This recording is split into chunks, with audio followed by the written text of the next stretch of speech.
భీమరావు నాయక్ గారు టీపీసీసీ నాయకులు వారు అండ్ వారితో పాటుగా బండారు రామ్మోహన్ రావు గారు విశ్లేషకులు. ముందుగా రామ్మోహన్ రావు గారితో ప్రారంభిద్దాం. రామ్మోహన్ రావు గారు నమస్కారం అండి. మ్యూట్లో ఉన్నట్లు వినిపిస్తోంది రైట్. అంటే మూడు అంశాలు ప్రధానంగా ఆయన ప్రస్తావించింది. ఒకటి, గతంలో జరిగినటువంటి అక్రమాలకు సంబంధించి విచారణ జరుగుతోంది. డ్రగ్స్ కేసు కావచ్చు, ఇతర కేసులు కావచ్చు, విలన్లంతా చివరిలోనే అరెస్ట్ అవుతారంటూ ఒక ఇద్దరు ముగ్గురికి సంబంధించి ఆయన సూటిగానే దాడి చేశారు. ఒక రెండో అంశం ఏంటంటే, ప్రతిసారి చంద్రబాబును నన్ను ఏదో దగ్గర వ్యక్తులు లేకపోతే మా మధ్య ఏదో జరుగుతుందనేటువంటి చిత్రీకరణ చేసే ప్రయత్నం చేస్తున్నారు బీఆర్ఎస్ వాళ్ళంటూ, దానికి కౌంటర్గా లోకేష్కు కేటీఆర్కు మరి కూడా భేటీ జరిగింది కదా, మరి దాని ఆంతర్యం ఏంటి అంటూ కూడా అడిగారు. మూడోది, బనకచెర్లకు సంబంధించి ఎక్కడ ఏ ప్రస్తావన జరగలేదు మా భేటీలో, అంటే నీటిపారుదల శాఖకు సంబంధించి ఏదైతే భేటీ జరిగిందో దాంట్లో బనకచెర్లకు సంబంధించి ప్రస్తావన రాలేదంటే మూడు అంశాలకు సంబంధించి ఆయన క్లారిటీ ఇచ్చే ప్రయత్నం చేశారు. సో ఎలా చూస్తారండి? ముందుగా అసలు ఈ విలన్లు ఏంటి, ఆ విలన్ల కథ ఏంటి, దాంతోపాటుగా మిగిలిన అంశాలు కూడా చర్చిద్దాం. ముందు దాని గురించి చెప్పే ప్రయత్నం చేయండి. విజయ్ గారు, మీకు వీరనారాయణ నాయక్ గారికి, మన పల్నాటి వెంకటరెడ్డి గారికి, అట్లాగే శ్రీహరి యాదవ్ గారు కూడా ఆయన వచ్చాను. టీవీ ప్రేక్షకులకు నమస్కారం. రెండు విషయాలు మాట్లాడుకోవాలి. వాస్తవాలు చెప్పింది ఇది మన రేవంత్ రెడ్డి గారు. ఎందుకంటే అందరూ దొంగలే అని ఒక మాట, అందరం ఇదే పని చేస్తున్నాం అనే మాట కూడా చెప్పిండు కదా. నన్ను అంటున్నారు కనుక ఎదుటి వాడిని కూడా ఇది అనాలి కదా. అందుకనే వీళ్ళంతా రాత్రి కలుస్తుంటారు, పొద్దున మనం ఇవే తీసుకుంటాం అంతే. మనం మాట్లాడే వాళ్ళందరం మేము వేరు, కానీ వాళ్ళు మాత్రం రాత్రి కలుస్తుంటారు కదా. అందుకనే సమస్య అక్కడ లేదు.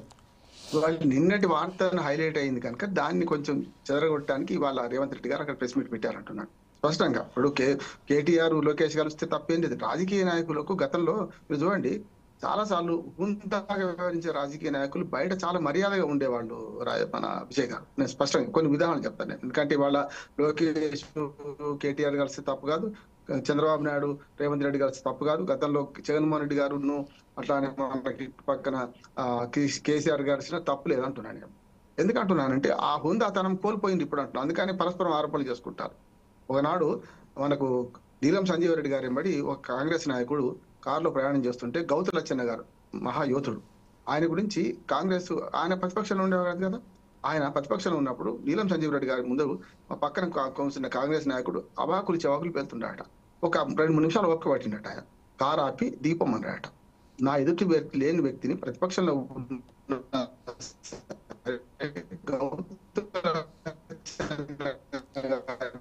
రామ్మోహన్ గారు పేలొద్దు, కాంగ్రెస్ పార్టీ కావచ్చు, గడిస్తే విమర్శను సహేతుకంగా ఉండాలి, ఏది పడితే అది మాట్లాడుతారు. ఇవాళ అది ఉందా?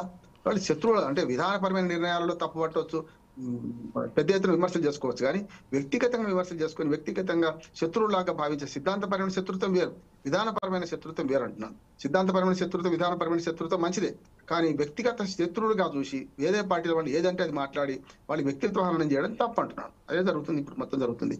వాళ్ళిద్దరం కలవడం తప్పలేదు, వీళ్ళిద్దరం కలవడం తప్పలేదు అంటున్నాను. జరిగే పరిణామాలను మనం బేరేజ్ వేసుకుంటే ఏం జరుగుతుంది చూస్తే ఇవాళ చూస్తున్నాం కదా, మొత్తం అంతా వ్యక్తిత్వ హననాలు, వ్యక్తిగతంగా తిట్టుకోవడాలు ఇవి చేస్తున్నారు, తప్పు అంటున్నాను నేను. ఇక చివరిగా బనకచెర్ల మీద ఆయన చర్చే జరగలేదు అంటున్నాడు. నేను స్పష్టంగా ఛాలెంజ్ చేస్తున్నాను, ఒకసారి ఎజెండా బయట పెట్టండి. ఎజెండాలో మొదటి అంశం ఉందా లేదా? మొన్ననేమో రానంటుంది చిన్నదో అన్నట్టు, మొన్ననేమో పోమంటారు, నిన్ననేమో పోతారు. అక్కడికి పోవడం తప్పు కాదు, నేను స్పష్టంగా ఆహ్వానించిన పోవడం కరెక్ట్ అన్నా, కానీ బనకచెర్లను మాత్రం ముందుకు పెట్టుకుంటే 3 సిడబ్ల్యూసి, మన గోదావరి ట్రిబ్యునల్, మన దాంతో పాటు ఎన్విరాన్మెంట్ వాళ్ళు, పోలవరం ప్రాజెక్ట్ అథారిటీ, ఈ 4 నుంచి వెనక్కి వచ్చిన ఫైల్ను మళ్ళీ దానికి ప్రాణం పోసింది నిన్నటి మీటింగ్ అంటున్నాను. నిన్నటి మీటింగ్ చింద చెట్ల కింది పంచాయతీ అంటున్నాను. ఒక అఫీషియల్ మీటింగ్ కాదు. ప్రధాన అక్కడ జలవనరుల శాఖ మంత్రి ఉండొచ్చు, ఇద్దరు ముఖ్యమంత్రులు ఉండొచ్చు, వాళ్ళు పదవుల్లో ఉన్నారు కాదంటలేదు, కానీ ఇదే సిడబ్ల్యూసి మీటింగో లేకుంటే ఎఫ్ఎక్స్ మీటింగో జరిగితే అది కరెక్ట్ అంటున్నాను. ఎఫ్ఎక్స్ మీటింగ్ కాదు, సిడబ్ల్యూసి మీటింగ్ కాదు, అట్లానే ఇటు పోతే మనకు పోలవరం అథారిటీ ఏ మీటింగ్ కాదు కదా. దాంతో దానికి విలువ లేదు. చింత చెట్ల కింద పంచాయతీ. నేను యాజ్ అడ్వకేట్ చెప్తున్నాను, ఊళ్ళల్లో ఏదైనా రేపు జరిగితే ఏం చేస్తారంటే పరిహారం ఎంత కట్టి నీది కేసులు ఏదేం లేదు పొమ్మంటారు, లేకపోతే ఊళ్ళో ఏదైనా నేరం జరిగితే దీనికి తగ్గట్టు పైసలు ఇచ్చే కుటుంబానికి పొమ్మంటారు. అట్లానే ఇప్పుడు ఇది కూడా రేవంత్ రెడ్డి గారు మళ్ళీ బుకాయిస్తున్నారు అంటున్నారు. నిన్న జరిగిన మీటింగ్ లో అది ఉందా లేదా తేల్చాల్సిన అవసరం ఉంది. హరీష్ రావు ఉన్నదంటున్నాడు. ఇవాళ ప్రపంచం అంతా కుగ్రామంగా మారిపోయిన సందర్భంలో ఎజెండాలో అది ఉందా లేదా తెలుసుకోవడానికి మనకందరికి తెలియదా? నిన్న ఎజెండా చూస్తే ఎవరికైనా అర్థమవుతుంది. బనకచెర్ల ప్రాజెక్టు మొదటిది ఉన్నది. వాళ్ళు ఏం చేసి ఇత్తేసి పొత్తుగూడారు. ఆంధ్రప్రదేశ్ వాళ్ళు ఏం చేసి ఇత్తేసి పొత్తుగూడారు. ఆ ఒక్కదాని కోసం ఈ మీటింగ్ పెట్టించుకున్నారు. ఆ ఒక్కదాని కోసం మీటింగ్ పెట్టుకున్నారు కనుక నిన్న ఒక కమిటీ వేశారు కదా, కమిటీలో కొత్త విషయాలు ఏమన్నా చెప్పండి. మిగతా అన్ని మనకు తెలంగాణ ప్రభుత్వం ప్రతిపాదించిన అన్ని విషయాలు పాతయ్యే అంటున్నాను. మొన్నేం సిఎస్ లెటర్ రాస్తాడు, నేను హరీష్ రావు మాట్లాడక ముందు చెప్తున్నాను, మాట్లాడక ముందు మాట్లాడిన మాటలు హరీష్ రావు మాట్లాడిన దానికి ప్రభావితం కాదు. నేను అంతకు ముందే నిన్న జరగగానే ప్రతి 5 నిమిషాలు మీటింగ్ ముగిసిన 5 నిమిషాల్లో 3 టీవీలలో మాట్లాడాను. నేను ఆ హరీష్ రావు ప్రెస్ మీట్ చెప్తున్నాను, నాకు కలగలే కదా. నేనేమంటున్నాను, స్పెసిఫిక్ గా తెలంగాణ సమాజం నుంచి అడుగుతున్నాను. ఇవాళ నిన్న జరిగిన ముఖ్యమంత్రుల మీటింగ్ లో ఎజెండాలో ఇది ఉందా లేదా చెప్పండి. ఎజెండాలో ఉంది అనుకుంటే రేవంత్ రెడ్డి గారు తప్పు, లేదనుకుంటే హరీష్ రావు తప్పు. ఉందా లేదా? ఒకటి, కమిటీ నిర్ణయానికి కట్టుబడి ఉంటామన్నారు. రేపు పొద్దున అసలు ఇది చెప్తున్నా కదా, చిన్న చెట్ల కింద పంచాయతీ లేకుంటే ఇది ఎందుకు అంటున్నానంటే దీనికి వ్యాలిడిటీ లేదంటున్నాను. వీళ్ళు చేసే పని రేపు కమిటీ వేస్తారు, కమిటీ నిర్ణయం చేసి అవును బలకచెల్ల మంచిది అంటారు అనుకోండి, ఒప్పుకుంటాడా రేవంత్ రెడ్డి? అంటే ఏమన్నట్టు, ఒక కమిటీ వేయించుకొని దాన్ని చేసుకొని టెలిమెట్రీ ఇప్పటి నుంచే పెట్టమంటున్నారు. టెలిమెట్రీ పెట్టాలి. ఇచ్చెంపల్లి ఒక కొత్త అంశం ఇందులో ఏముందంటే, ఇచ్చెంపల్లి నుంచి నీళ్ళు తీసుకుపోండి కానీ అక్కడి నుంచి వద్దు అంటున్నారు. పోలవరం అథారిటీ అదే చెప్పింది కదా విజయ్. పోలవరం అథారిటీ ఏమంటుందంటే, మీరు కనుక ఒకవేళ బనకచెర్ల ప్రాజెక్ట్ గోదావరి బనకచెర్ల అక్కడి నుంచి మొదలు పెడితే మొత్తం మన డిపిటి అంతా కొత్త, మన డిపిఆర్ కొత్తగా కానీ పోలవరం అథారిటీ అంటుంది కదా ఇవాళ. పోలవరం అథారిటీ స్పష్టంగా చెప్తుంది ఏంటంటే, మీరు గోదావరి బనకచెర్ల ప్రకారం పోలవరం నుంచి తీసుకెళ్తే మొత్తం డిపిఆర్ మార్చాలే, అసలు ఉన్నదికే అసలు వస్తా అంటున్నాడు. చంద్రబాబు నాయుడు గారు అది తెలుగుతో ఏం చేసిందంటే ఇక్కడ పెట్టించుకున్నారు కానీ అసలుకి అక్కడికి మోసం వస్తున్నాడు. ఆంధ్రప్రదేశ్ ప్రజలకు కూడా నష్టం అంటున్నాను.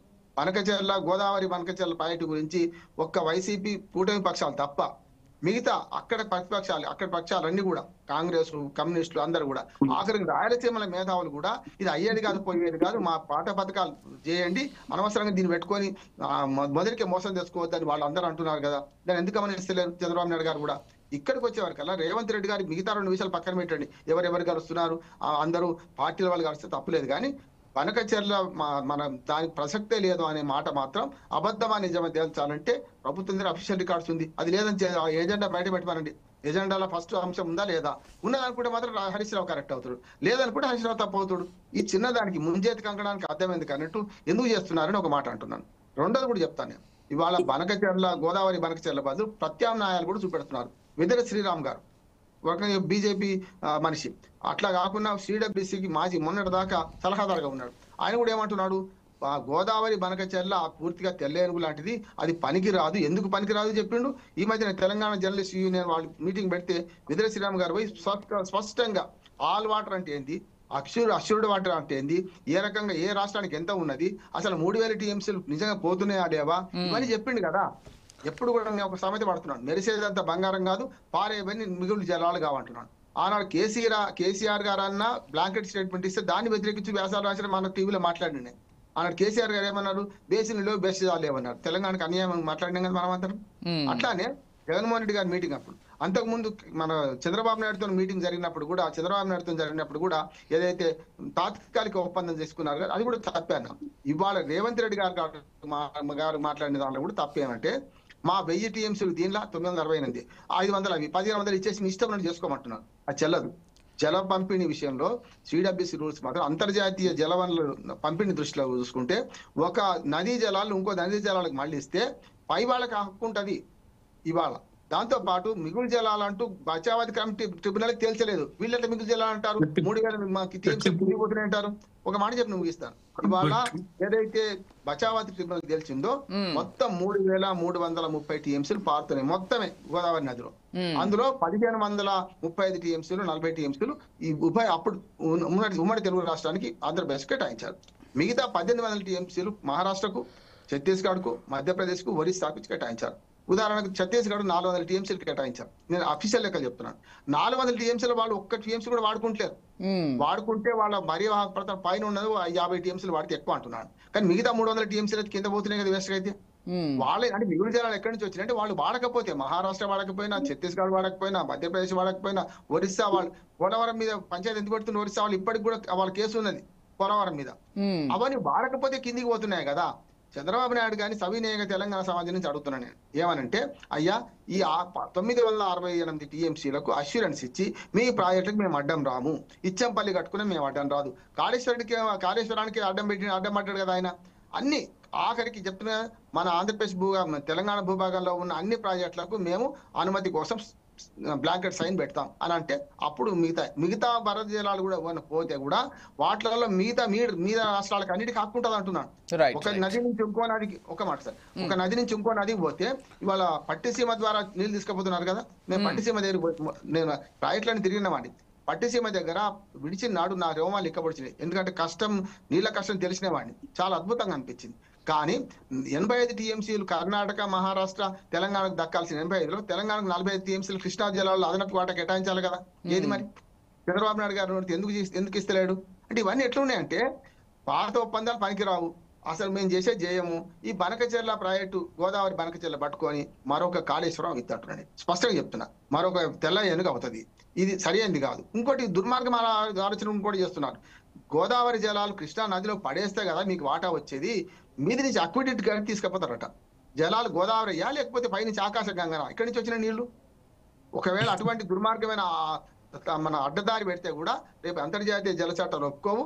పాకిస్తాన్ కి ఇండియాకి మధ్యనే మనం WTO మనం బ్రహ్మాండంగా మనకు వరల్డ్ బ్యాంక్ తో మనం చేసుకున్నామే, ఒక్క రక్తం చుక్క చిందకుండా. ఇక్కడికి వచ్చే వరకల్లా ఇవాళ ఈ జలాలను దోపిడీ చేసే క్రమంలో మొన్న జరిగిన మీటింగ్ స్పష్టంగా బనకచెర్లకు మళ్ళీ ప్రాణం పోసింది అంటున్నాడు. 3 రాజ్యాంగ సంస్థలు, 4 కేంద్ర ప్రభుత్వ సంస్థలు వ్యతిరేకించినా కూడా బనకచెర్లను ఎజెండాలు చేర్చడం వాళ్ళు. చేర్చకపోతే తప్పు కాదు, రేవంత్ రెడ్డి మాట నమ్మదాం, కానీ చేరిస్తే మాత్రం మళ్ళీ ఒకసారి దీనికి ప్రాణం పోసినట్టు అవుతుంది. ఇది నాంది ప్రస్తావన పలికినట్టు అవుతుంది. దానిలో కాంగ్రెస్ ప్రభుత్వం ఫెయిల్ అయినట్టే లెక్క. రైట్. ఎస్, ఒకసారి భీమరావు గారితో మాట్లాడదాం. భీమరావు గారు,